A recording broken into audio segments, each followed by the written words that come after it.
Yo guys, Aniso here, and today we talk about the new Treant build. This build is for POS 4. It is inspired by Saxa. He's one of the highest ranked players in Europe right now. And as you guys can see, I have won 13 games in a row only playing this build, which is crazy. Like, this build is so insanely strong. It is probably the best build I've ever found on Treant. And so let's hop right into the build. So first of all, this build is only for POS 4 Treant, the soft support.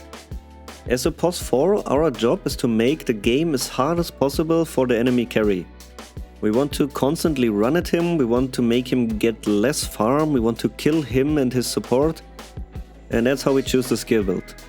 Level 1, we start off with Nature's Grasp. Level 1 is just a better skill of both of them. And then we just max Leech Seed first. Like level 2, 3, 5 and 7 we max Leech Seed. This spell is just incredible for trading in lane. It heals up you and your laning partner while also damaging the enemies and slowing him. We will build a Soul Ring for the lane, so this also heals up our HP that we lose by the Soul Ring. So leveling up Leech Seed level 7 is just really nice for this build. And then we max Nature's Grasp second. So we basically have both spells that deal insane amounts of damage and both of them slow the enemy. At level 10, you go for the Nature's Grasp cooldown talent. And then at level 15, we obviously take the Nature's Grasp damage, just so we have even more damage.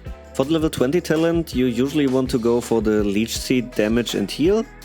And then at level 25, you go for the AoE Living Armor. So for the item choice on Treant, we buy the Soul Ring components, a Tango, a Sentry Ward and an Observer Ward usually, just so you can block the enemy camp with the Sentry, you can scout into the forest with the Observer Ward, and then the stats of the Soul Ring components are just great for Treant. With the Gauntlets we gain 120 additional HP, we gain 6 more damage, which basically gets us around 100 damage, so we can deny every single creep in lane with this high damage. And then the Ring of Protection compensates for the low base armor that Treant has. Treant starts off with 1 armor, which is horrible. He's one of the lowest armor heroes in the game, and so buying the Ring of Protection really helps compensate for that. For the next 2 items, we will build a Windlace and the Boots. It will probably surprise a lot of people that we don't rush the Soul Ring straight away because we only need the recipe. But actually, if you're level 1 or 2, removing 170 HP from yourself every time you want to cast a spell or use the Soul Ring is horrible. We need a few more levels in Leech Seed so we can compensate for the HP loss of the Soul Ring. And also level 1 and 2 we don't really spam spells.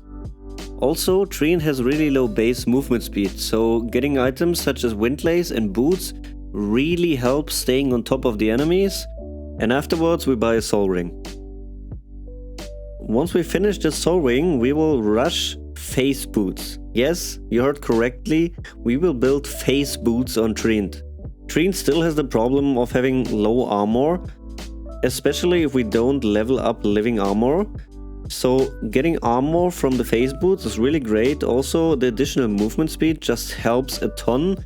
And Phase Boots also synergize great with the item that we buy at 15 minutes, which is the core item of this build. It is the Aghanim's Shard. It is such a great item on Treant that I underestimated so much. After playing it in all those 13 games, I feel like this item is so broken on the hero. It is crazy. It offers additional root every few seconds. It offers additional damage every few seconds. Without having to spend any mana, you also gain more movement speed while you're in trees. You gain invis so you can place wards behind enemy towers without getting spotted. It is crazy. The Shard, try to aim for this item at 50 minutes every single game. After the Aghanim's Shard, you got your first decision. It is either building drums, if you feel like you already have a lead and you just want to extend your lead even more.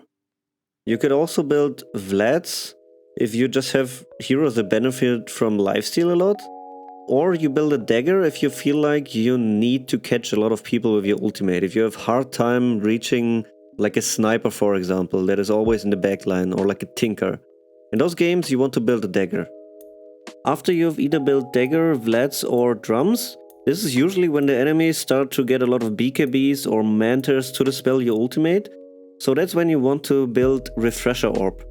With Refresher Orb, even if they BKB off your ulti, even if they manter it off, you can just root them up again, and if they don't have this spell, you just have 10 seconds of free root. It is crazy. Once you get Refresher Orb, you will win every single team fight. I would love to hear your guys' opinion about this build after you've tried it out for a few games, so feel free to write down in the comments below if you like the build. And also if you want to check out more videos related to Treant or just in general hero guides, especially for supports, then feel free to check out the other videos on my channel. Have a nice day, see you guys!